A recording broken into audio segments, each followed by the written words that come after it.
வார்த்தை தவறிவிட்டாய். அத்தியாயம் 28. போனில் யாருடனோ பேசிக் கொண்டிருந்த ஆதவன் அறைக்குள் வந்து நின்று புசு புசுவென மயூரி விட்ட மூச்சில் பயந்து போய் போனை அணைத்து மேசையில் வைத்துவிட்டு எழுந்து அவளிடம் வந்து நின்றான். இரு கைகளையும் இடுப்பில் வைத்துக் கொண்டு அவனுக்கு எதிர்ப்புறமாக திரும்பி நின்று மூச்சிறைத்துக் கொண்டிருந்தாள் அவள். வியர்க்க விறுவிறுக்க நின்றவளை சற்று ஆசுவாசப்படுத்தலாம் என்று நெஞ்சை நீவி விடுவதற்காக நீண்ட அவனது கைகளை தட்டி விட்டுவிட்டு 2 அடி பின்னால் தள்ளி நின்று கொண்டாள் அவள். சைக்கிள் கேப்பில் சாதாரணமாக ஆட்டோவைத்தான் ஓட்டுவார்கள் என்று கேள்விப்பட்டிருக்கிறாள். இவன் அசகாய சூரன். சைக்கிள் கேப்பில் லாரியையே ஓட்டிவிடுவான், வித்தைக்காரன். அவன் கண்கள் செய்யும் ஜாலத்தையும் கைகள் செய்யும் மாய வித்தைகளையும் கண்கூடாக கண்டு உடல் வழியாக அனுபவித்து உணர்ந்தவள் அல்லவா. உஷாராகி விலகி நின்று கொண்டாள். அவள் கொஞ்சம் நிதானமானதும், ஏன் இப்படி மூச்சு இறக்குது என்று கேட்டான் கவலையாக. அதுவா, ஹார்ட்ல 2 பெரிய ஓட்டம் இருக்கான் என்று அலட்சியமாக சொல்லிவிட்டு அவன் முகம் பார்க்க உண்மையிலேயே அதிர்ந்து போனான் ஆதவன். பிறகு, சும்மா விளையாட்டுக்கு சொன்ன என்று விட்டு, நானும் மணிமேகலையும் கிரவுண்ட் ஃப்ளோர்ல இருந்து இந்த 4th ஃப்ளோர் வரைக்கும் படியிலேயே ஓடி வந்தோம் என்றாள். லிப்ட் இருக்கும்போது எதுக்கு படியில வரணும், உனக்கு என்ன பைத்தியமாடி என்றான் எரிச்சலான குரலில். அதுவா, எனக்கும் அவளுக்கும் ஒரு பந்தயம், யார் முதல்ல இந்த ரூம் கதவை தொடுறதுன்னு, அதான் படியில ஓடி வந்தோம் என்றவளை கர்ண கொடூரமாக முறைத்தான் ஆதவன். நீ என்ன சின்ன பிள்ளையா ஓடி பிடிச்சு விளையாடுறதுக்கு? கால் இடறி கீழே விழுந்திருந்தா என்ன ஆகுறது பாரு, எப்படி மூச்சு இழைக்குது, நான் ரொம்ப பயந்துட்டேன் என்றான். விளையாடணும்னு ஆசையா இருந்துச்சு, விளையாடினோம், அவ்வளவுதான் என்று சொல்லிவிட்டு அலட்சியமாக தோள்களை குலுக்கினாள் மயூரி. விளையாடணும்னு ஆசை இருந்தா என்கிட்ட சொல்லு மயூ, நம்ம 2 பேரும் சேர்ந்து ஒன்னா விளையாடுவோம் என்றவன் பிறகு அவள் முகத்தருகே குனிந்து மிக மென்மையான குரலில் சொன்னான், அப்பா அம்மா விளையாட்டு என்று. முகம் சிவக்க அவனை கோபமாக ஏறிட்டாள் அவள். ரகசியம் பேசுவதற்காக அநியாயத்திற்கு அவளை மிகவும் நெருங்கி நின்று கொண்டிருந்தான் ஆதவன். அவனது சூடான மூச்சுக்காற்று பட்டு மயூரியின் கன்னம் வெட்கத்தில் சிவந்தது.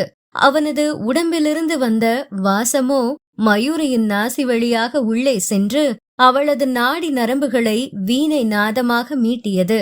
ஆனழகன் கிரீஸோடும் ஸ்பானர் செட்டோடும் சுற்றி கொண்டிருந்த ஒரு சாதாரண மெக்கானிக்காக இருந்த காலத்திலேயே அவளை இரவில் தூங்க விடாமல் இம்சிப்பான். இப்போது ஏசி குளிரிலும் செல்வ செழிப்பிலும் வந்த பூரிப்பில் மேகங்கள் விலகிய சூரியனை போல பழிச்சென்று இருந்தான். அவன் நெருங்கி வரும் சமயங்களில் மயூரி தன்னைத்தானே கட்டுப்படுத்திக் கொள்ள இயலாமல் ரொம்பவே தவித்து போகிறாள். அந்த இயலாமையால்தான் அவள் புருஷன் என்ற அந்த வார்த்தையை உபயோகித்து அவனை விலக்கி தள்ளுவதே.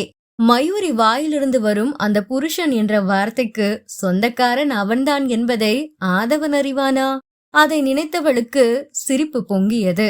ஆனால் உள்ளத்தில் ஏற்பட்ட மகிழ்வு உதட்டையும் கண்ணையும் எட்டி பார்த்து விடாத அளவுக்கு வெகு கவனமாக பார்த்து கொண்டாள். தாபத்தோடு நெருங்கி நின்று இப்படி ஏக்கமாய் பார்த்து கொண்டிருப்பவனை அப்படியே இறுக்கி அணைத்து அவளை சதா திட்டும் அந்த உதடுகளை கடித்து தின்றுவிட வேண்டும் என்று போல ஒரு வெறி வந்தது மயூரிக்கு. அவனை தொடாதே தொடாதே என்று வெறுப்பேற்றிவிட்டு இவளாக வலிய போய் அவனை முத்தமிட்டால் அப்புறம் வெறும் உதட்டை கடிப்பதோடு மட்டுமா விட்டு வைப்பானாதவன்? ஐயோ!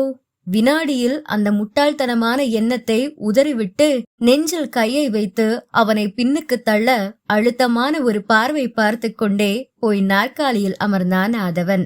டீலர்ஸ் மீட்டிங்க்கு பெங்களூர் போகணும் மயூரி என்றான்.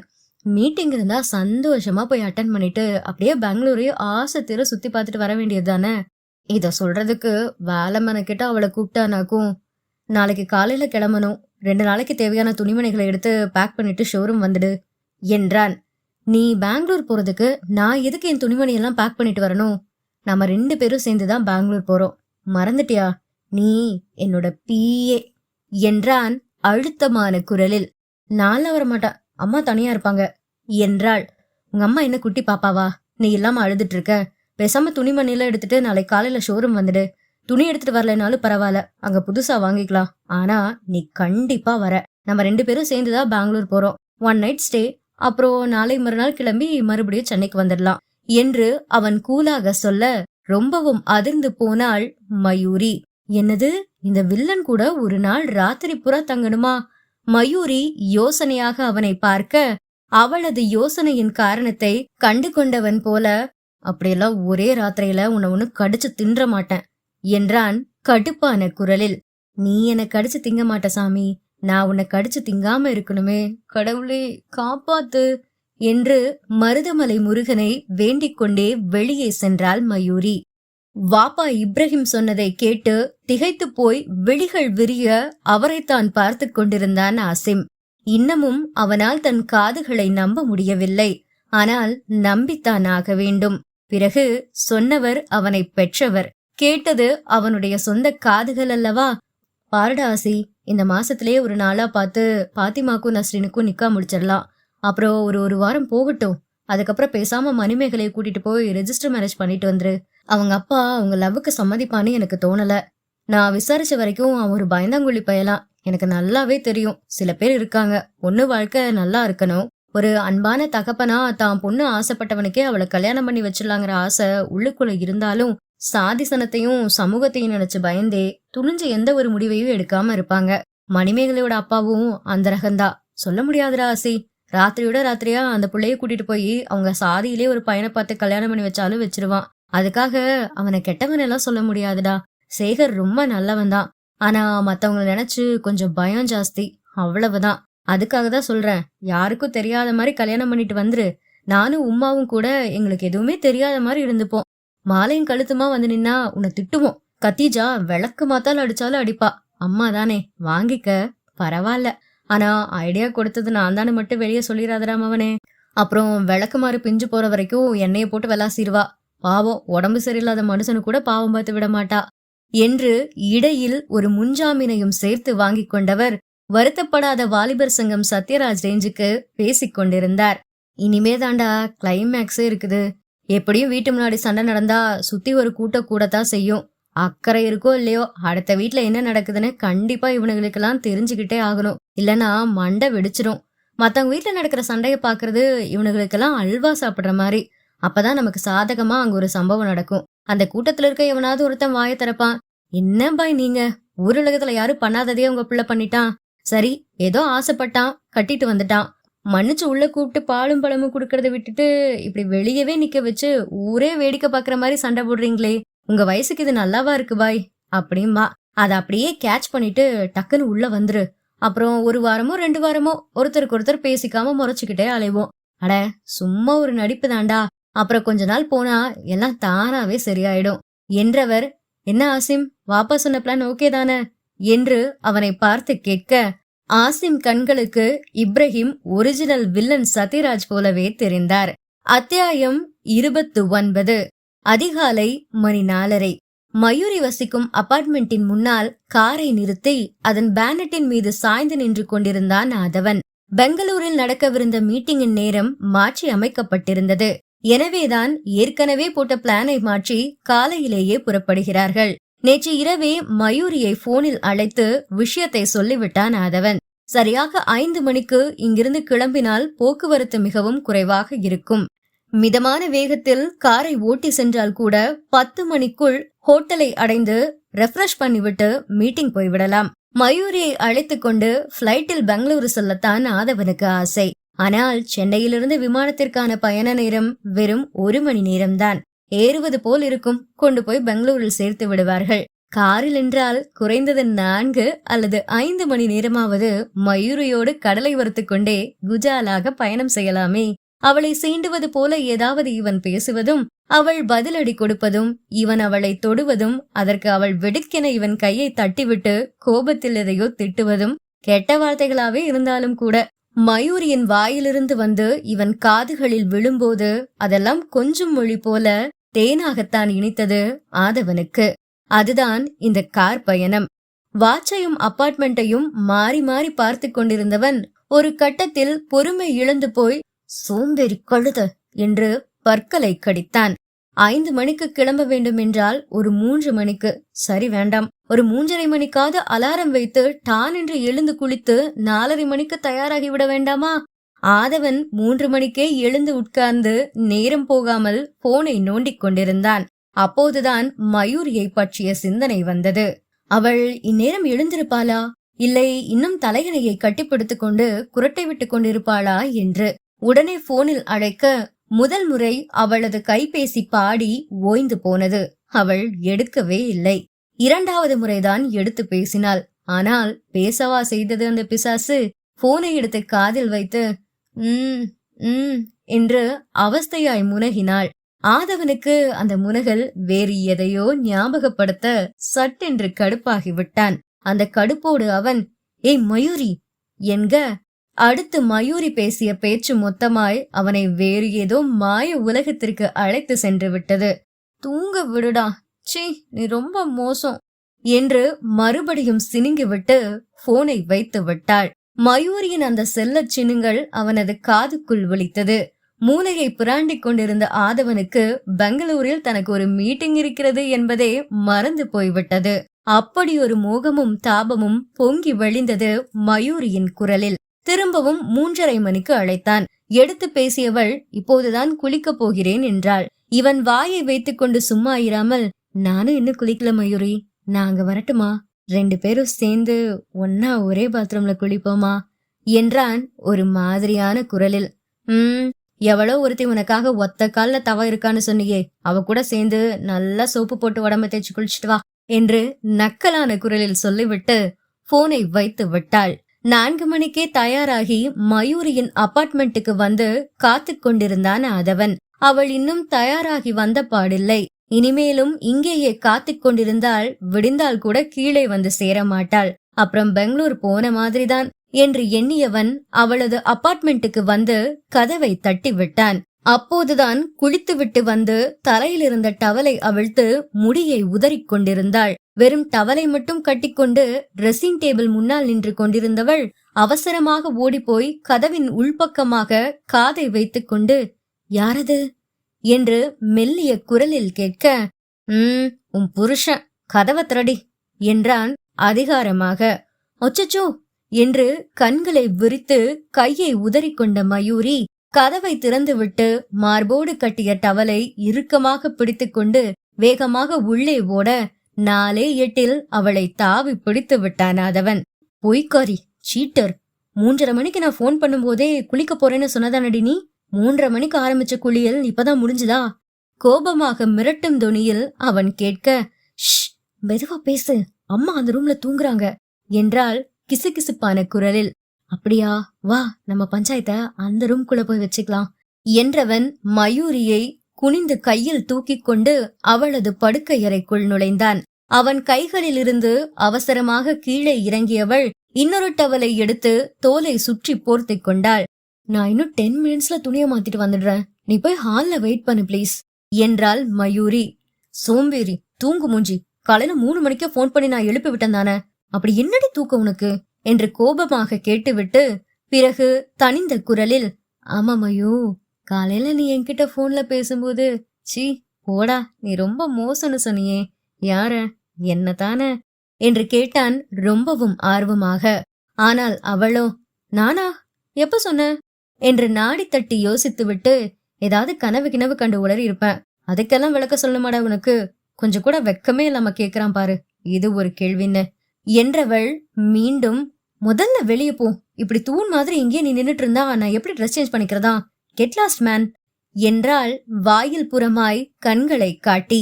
மயூரிக்கும் தான் அவனை வம்பு இழுக்காமல் இருக்க முடியாதே. வெறுமனே வெளியே போ என்று வாய் சொன்னால் போய்விடப் போகிறான். அதை விட்டுவிட்டு கண்களால் ஜாடை காட்டுவானேன்? கண்ணா அது கருமை வண்ணம் தீட்டப்பட்ட 2 மின்னல்கள், கைப்பிடி இல்லாத கத்திகள். துளி பொழுதுக்குள் தன் சிறுக்கண் அசைவால் சாய்த்து விட்டாள் அந்த 6 அடி ஆண்மகனை. ஏதோ போதை மருந்தை தின்றது போல சொக்கி நின்றது அந்த சூரியன்.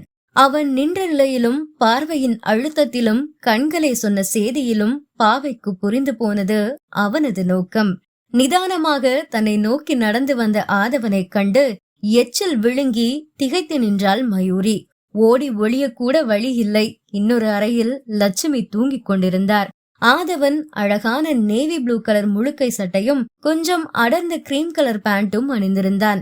முழுக்கையை முழங்கை வரை சுருட்டி விட்டிருந்தான்.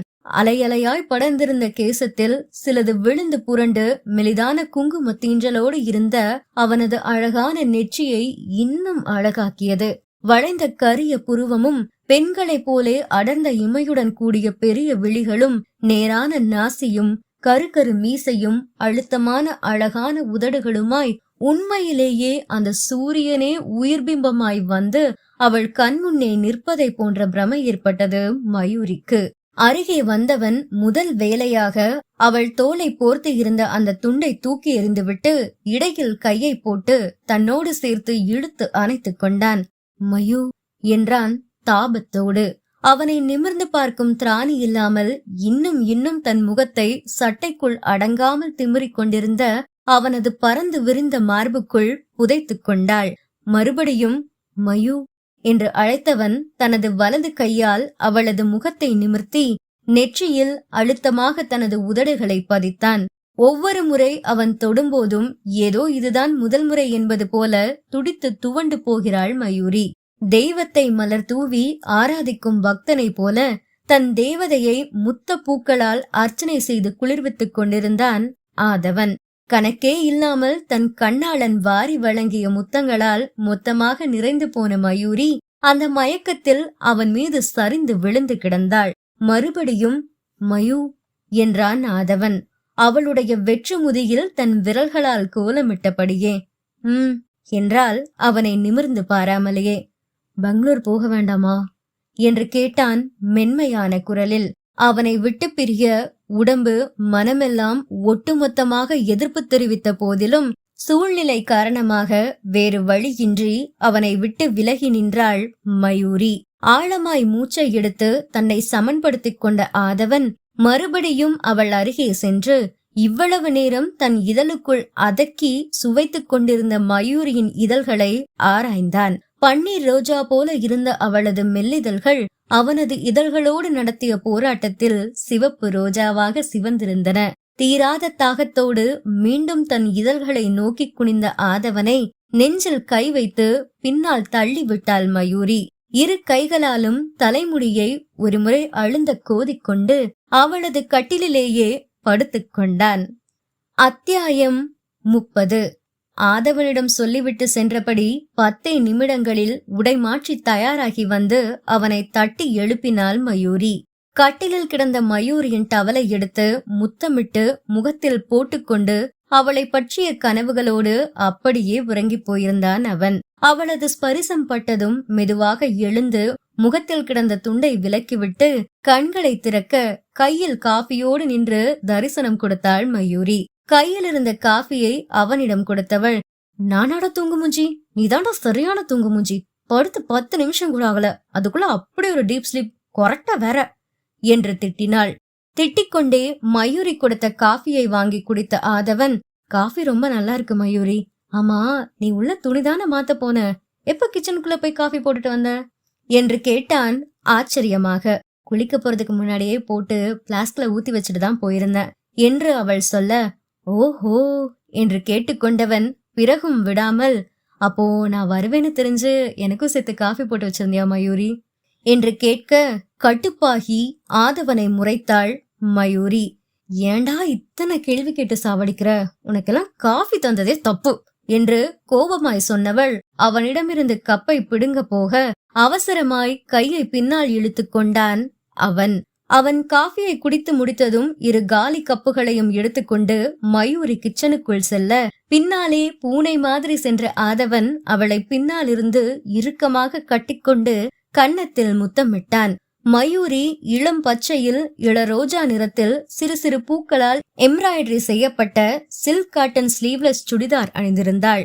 வெண்ணையில் வார்த்து எடுத்தது போல் வழுவழுவென்று இருந்த அவளது 2 கைகளையும் தனது 2 கைகளால் ஆசையாக வருடி விரல் நுனியில் முத்தமிட்ட ஆதவன், பச்சை கிளி என்றான் அவளது காதுகளில். நான் ஒண்ணு பச்சை கிளி இல்ல, நான் மயில் என்றாள் அவள் ரோஷமாக. ஆமாம், மயில்தான், இந்த ஆதவனோட அழகு மயில் என்றான் அவன் கிறக்கமான குரலில். இப்படியே கொஞ்சிக்கிட்டு இங்கே நின்னுட்டு இருந்தா பெங்களூர் போன மாதிரிதான் என்று சொல்லி அவனை தள்ளிவிட்டு அவளுடைய துணிகள் அடங்கிய குட்டி ட்ராலி பேக்கை எடுத்துக்கொண்டு வீட்டை விட்டு வெளியே வந்தாள் மயூரி. மயூரியின் கையில் இருந்த ட்ராலியை ஆதவன் வாங்கிக் கொள்ள வீட்டை பூட்டிவிட்டு சாவியை தனது கிளச்சுக்குள் வைத்தாள் மயூரி. வீட்டை வெளியே பூட்டிட்டியே, உங்க அம்மா எப்படி வெளியே வருவாங்க என்று அவன் கேட்க, இந்த பூட்டு உள்ள இருந்தும் திறக்கும், அம்மா கிட்ட இன்னொரு சாவி இருக்கு என்றாள் மயூரி. ஓ என்றவன் மீண்டும் எதையோ கேட்பதற்காக வாயை திறக்க போக மயூரி முறைத்த முறைப்பில் அதை கேட்காமலேயே வாயை மூடிக்கொண்டான். கார் டிக்கியை திறந்து மயூரியின் ட்ராலி பேக்கை உள்ளே வைத்து மூடிய ஆதவன் காரின் பின்கதவை திறக்க போன மயூரியின் கைகளை பிடித்து இழுத்து நிறுத்தினான். ஏன் பின்னாடி சீட்ல போய் உட்கார போற? தூங்க போறேன் என்றாள் மயூரி. எது, தூங்க போறியா? அட்டி பிச்சு பிடுவேன் பிச்சு. நான் என்ன டிரைவரா உனக்கு?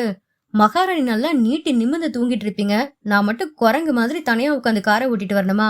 அந்த கதையெல்லாம் என்கிட்ட நடக்காது, வாடி என்று அவளை வலுக்கட்டாயமாக இழுத்து கொண்டு வந்து முன் சீட்டில் உட்கார வைத்து விட்டு போய் டிரைவர் இருக்கையில் அமர்ந்தான். பாவி பயல், ராத்திரி முழுவதும் கனவில் வந்து அவளை பாடாய் படுத்தி புரட்டி எடுத்தான். அசந்து கொஞ்சம் கண்ணயர்ந்த நேரத்தில் பார்த்து சரியாக போன் பண்ணி தூக்கத்தை கெடுத்து விட்டான். அவன் கவனமாய் கார் ஓட்டிக் கொண்டிருக்கும் போது பக்கத்தில் அமர்ந்து தூங்கி வழிந்தால் நன்றாகவா இருக்கும்? அதை தவிர்க்கத்தான் அவள் பின் சீட்டுக்கு போனது. இவனானால் இழுத்து கொண்டு வந்து பக்கத்திலேயே உட்கார வைத்து விட்டான். இனிமேல் மறந்தும் கூட கண்ணை மூட முடியுமா என்று செல்லமாக மனதிற்குள் கோபித்துக் கொண்டு என்று அமர்ந்திருந்தாள் மயூரி. சீட் பெல்ட் போடுடி அவன் சொல்ல சொல்ல காதிலை வாங்காமல் எங்கேயோ பார்த்து கொண்டிருந்தாள் அவள். ஆதவனே அதையும் போட்டு விட்டான். ஆதவன் மயூரிக்கு சீட் பெல்ட் போட்டுவிட்ட கதையை நான் சொல்வேன், கேட்டதுக்கு அப்புறம் யாரும் சிரிக்கப்படாது. ஆமா, அவள் மேல் விழாத குறையாக தன் உடம்பின் மொத்த பாரத்தையும் அவள் மேல் போட்டு விழுந்து கிடந்தவன் முகத்தோடு முகமுரசி கன்னம் கடித்து கழுத்தில் முத்தமிட்டு கையை தடவி இடுப்பில் கிள்ளி கடைசியாய் அவளது ரோஜா பூ உதட்டில் அழுத்தமாய் ஒரு முத்தம் வைத்து விட்டுதான் அந்த சீட் பெல்ட்டை அவளுக்கு மாட்டி விட்டான். வந்த கோபத்திற்கு நாக்கை மடித்து அவனது இடுப்பை கிள்ளிக்கொண்டே, இந்த காஞ்சமாடுன்னு என்று மயூரி எதையோ சொல்லத் தொடங்க தனது ஒற்றை விரலால் அவளது உதட்டில் கையை வைத்து மேற்கொண்டு அவளை பேச விடாமல் செய்தவன், நீ சொன்ன அந்த காஞ்ச மாடு சாட்சாத் அடியேன்தான் என்று வெட்கமே இல்லாமல் சொல்லிவிட்டு கண்ணடித்து சிரித்து கொண்டே ஏற்கனவே போட்டுக்கொண்ட சீட் பெல்ட்டை மீண்டும் ஒரு முறை சரிபார்த்து விட்டு காரை ஸ்டார்ட் பண்ணினான் ஆதவன். சென்னை பெங்களூர் தேசிய நெடுஞ்சாலையில் காற்றை கிழித்து பறந்து கொண்டிருந்தது ஆதவனின் அந்த வெள்ளை நிற ஆடி R8 கார். மணிக்கு 160 கிலோமீட்டர் வேகம். சாப்பிடுவதற்கு கூட எங்கேயும் நிறுத்தாமல் தொடர்ச்சியாக காரை ஓட்டிய ஆதவன் சரியாக 8:30க்கெல்லாம் பெங்களூரில் மீட்டிங் நடக்க இருந்த ஹோட்டலை அடைந்து விட்டான். மயூரி அமர்ந்திருந்த சீட்டிலேயே ஒரு பக்கமாக சாய்ந்து நன்றாக உறங்கி விட்டாள். கார் ஓட்டுபவனின் கவனத்தை திசை திருப்பக்கூடாது என்பதற்காக அவனிடம் அவள் பேசக்கூட இல்லை. இவள் பாட்டுக்கு எதையாவது அவனிடம் கேட்க போக அப்புறம் கார் ஓட்டுவதில் இருக்கும் கவனத்தை அவன் தன் மீது திருப்பிவிட்டால் என்ன செய்வது என்ற பயம் மயூரிக்கு. இவன் போகிற வேகத்திற்கு எங்காவது மரத்தில் கொண்டு இடித்து விட்டால் எலும்பு கூட கிடைக்காது. எனவே போனை எடுத்து ரீல்ஸ் பார்த்து கொண்டிருந்தாள் மயூரி. ஆனால் அவளுக்கே தெரியாமல் கண்ணயர்ந்து விட்டாள். அவள் தூங்கி விட்டதை கவனித்தாலும் கூட ஆதவன் அவளை எழுப்ப முயற்சிக்கவில்லை. கிட்டத்தட்ட பெங்களூரை நெருங்கி விட்டதால் தூங்கட்டும் என விட்டு விட்டான். காரை பார்க்கிங்கில் கொண்டு போய் நிறுத்தியவன் சீட் பெல்ட்டை ரிலீஸ் பண்ணி கொண்டு தூங்கும் மயூரியை பார்த்தான். மேகங்கள் ஏதும் இல்லா நீலவானம் போல நிர்மலமாக இருந்தது அவளது முகம். இன்னும் எத்தனை ஜென்மம் எடுத்தால் இவள் மேல் உள்ள ஆசையும் மோகமும் ஆதவனுக்கு அடங்குமோ? அது அவனுக்கு தெரியவில்லை. அந்த அளவிற்கு மயூரி மீது ஒரு கட்டுக்கடங்காத ஆசையோடு அலைபாய்ந்து கொண்டிருந்தான் ஆதவன். அதை நினைத்து சிரித்தவன் பிறகு கையை நீட்டி மென்மையாக மயூரியின் கன்னத்தை தட்டினான். மயூ என்று அழைத்தவாறே திடுக்கிட்டு விழித்தவள் விழிகளை மலர்த்தி அவனை பார்க்க, கீழே இறங்கு, பெங்களூர் வந்துட்டோம் என்றான். இருவரும் காரை விட்டு இறங்கி வெளியே வந்தார்கள். அந்த ஹோட்டலிலேயே காலை உணவை முடித்துக்கொண்டு அறைக்கும் வந்து விட்டார்கள். அறைக்குள் வந்த ஆதவன் சட்டையை கழட்டி ஹேங்கரில் மாட்டிவிட்டு படுத்து தூங்கு என்று மயூரிக்கு கட்டிலை காட்டிவிட்டு தானும் அதே கட்டிலில் படுத்துக்கொண்டான். படுத்தா அப்படியே தூங்கிடுவனே என்று மயூரி சொல்ல, தூங்கு, பரவாயில்ல, மீட்டிங்க்கு இன்னும் 2 மணி நேரம் இருக்கு என்றான் ஆதவன். தோளில் கிடந்த துப்பட்டாவை எடுத்து அந்த அறையில் கிடந்த நாற்காலியில் போட்டுவிட்டு கட்டிலில் ஒரு ஓரமாய் போய் படுத்துக்கொண்டாள் மயூரி. அவளுக்கும் கொஞ்ச நேரம் படுத்து தூங்கினால் உடம்புக்கு நன்றாக இருக்கும் போலத்தான் இருந்தது. எனவேதான் மறுபேச்சு பேசாமல் படுத்துக்கொண்டாள். அதற்காகவே தான் காத்திருந்தது போல உருண்டு வந்து மயூரியை ஒட்டி படுத்த ஆதவன் அவளது வயிற்றின் மீது கையை போட்டு அவளை தன் பக்கமாய் திருப்பினான். தொந்தரவு பண்ணாதடா, எனக்கு தூக்கம் வருது என்று சினுங்கினாள் மயூரி. 2 விரல்களால் அவளது கீழ் உதட்டை பிடித்து பிதுக்கிய ஆதவன், நீ இப்படி சினுங்கினாதாண்டி எனக்கு மூடே வருது, எனக்கும் தூக்கம் தான் வருது, வா 2 பேரும் சேர்ந்து கட்டிப்பிடிச்சுக்கிட்டு தூங்குவோம் என்று அவளோடு இன்னும் நெருங்கி படுத்து கொண்டான். அவளை அணைத்தவாறு படுத்திருந்த ஆதவன் படுத்த சில நிமிடங்களிலேயே தூங்கிவிட்டான். நீண்ட தூரம் காரோட்டி வந்த களைப்பு. இவ்வளவு நேரம் கண்களில் இருந்த உறக்கத்தின் இடத்தை காதல் பிடித்துக்கொள்ள இமைகளை தட்டி விழிக்கவும் மனமில்லாமல் தன்னை அணைத்து உறங்குகின்ற ஆதவனையே பார்த்து கொண்டிருந்தாள் மயூரி. அவன் அயர்ந்து தூங்கிவிட்டதால் இவள் பிழைத்தாள். இல்லையேல் இப்படி கண்களை உருட்டி உருட்டி ஆளை விழுங்குவது போல் இவள் பார்க்கும் பார்வைக்கு அப்போதே அவள் மேல் பாய்ந்து அவளை கபலீகரம் பண்ணியிருப்பான் ஆதவன். தனது மெல்லிய விரல்களால் அவனது தலை தேசத்தை கோதிக்கொண்டிருந்தாள் சிறிது நேரம். பிறகு அவனது நெற்றி, புருவம், கன்னங்கள், மீசை, உதடு என்று முகத்தில் 1 சென்டிமீட்டர் இடத்தை கூட மிச்சமில்லாமல் அத்தனையையும் ஆசையோடு வருடி கொடுத்தவள் கடைசியாக அவனது மார்பில் அழுத்தமாய் முத்தமிட்டு விட்டு அங்கேயே கண்மூடி துயில் கொண்டாள். தொடரும்.